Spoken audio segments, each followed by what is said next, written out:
இன்றைக்கி கருணக்கிழங்கு மசியல் எப்படி பண்ணுறதுன்னு பார்க்க போகிறோம். ரொம்ப சிம்பிளாகவும் டேஸ்டியாகவும் எப்படி பண்ணலான்னு பார்க்கலாம்.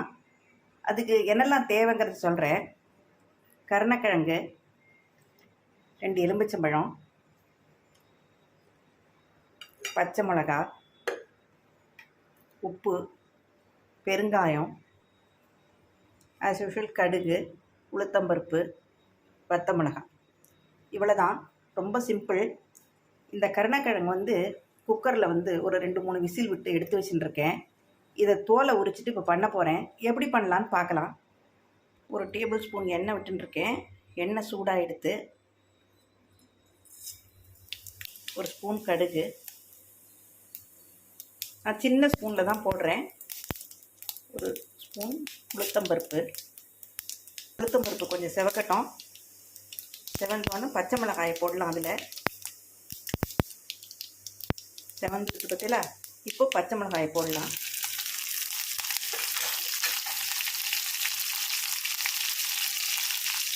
இப்போ என்னெல்லாம் தேவை சொல்லும்போது மஞ்சப்பொடி சொல்ல மறந்து போயிட்டேன். இப்போ போட்டுறேன். மஞ்சப்பொடி ஒரு ஸ்பூன். இந்த ஸ்பூனில் தான் நான் எல்லாமே போடுறேன். ஒரு கொத்து கருவேப்பிலை,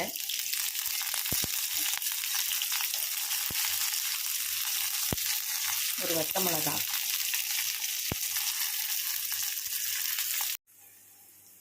பெருங்காயம் போடலாம்.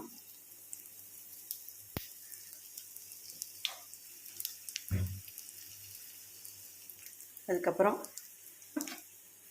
கருணக்கிழங்கை நல்லா மசிச்சு வச்சுட்டுருக்கேன். அதை போடலாம்.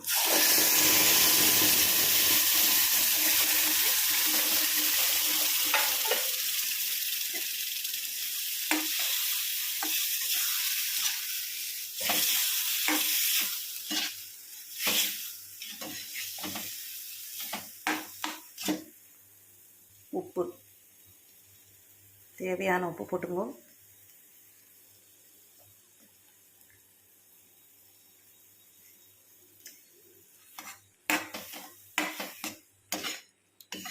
எல்லாம் மிக்ஸ் ஆகிற மாதிரி நல்லா கலரி விட்டுருங்கோ.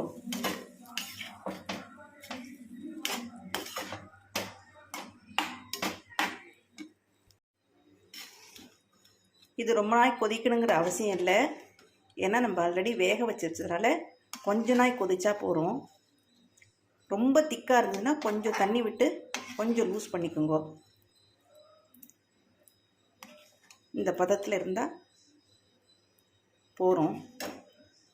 அடுப்பை அணைச்சிட்டு எலும்பிச்சம்பழத்தை புழியலாம். அடுப்பு எரியும் போது புழிஞ்சோன்னா கொஞ்சம் கசந்து வந்துடும். அதனால் நல்லா அடுப்பு அணைச்சதுக்கப்புறம் இந்த எலும்பிச்சம்பழத்தை அதில் புழியலாம். ஆல்ரெடி புழிஞ்சு வச்சுருக்கேன், அதை விடுறேன்.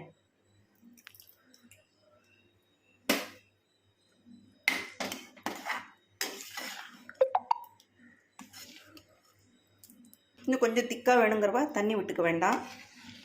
இப்போ கருணக்கிழங்கு மசியல் ரெடி ஆகிடுது. சூப்பராக டேஸ்டியாக இருக்கும். நீங்களும் இதை மாதிரி பண்ணி பாருங்கோ. தேங்க்யூ.